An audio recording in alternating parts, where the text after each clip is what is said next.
నరసింహస్వామి నేరేడు చెట్టుకు ఇచ్చిన వరం ఏంటో తెలుసా? హిరణ్యకశ్యపుడి పాపం పండేసరికి నరసింహస్వామి హిరణ్యకశ్యపుడిని తన గోర్లతో పొట్టను చీల్చి పేగులను బయటకు తీసి చంపుతారు. అలా నరసింహస్వామి హిరణ్యకశ్యపుడిని చంపడంతో ఆ రాక్షసుడి రక్తం నరసింహస్వామి చేతులకు అంటుకుంది. దాంతో మంట దురద నరసింహస్వామిని తీవ్రంగా ఇబ్బంది పెడతాయి. నరసింహస్వామి అలా రక్తపు చేతులతో ఇబ్బంది పడుతూ ఒక అడవిలో నుండి వెళ్తుండగా ఆ అడవిలో ఒక నేరేడు చెట్టు స్వామి వారికి కనబడుతుంది.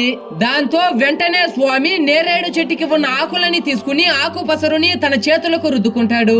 దాంతో స్వామి వారి చేతులకి ఉపశమనం లభిస్తుంది.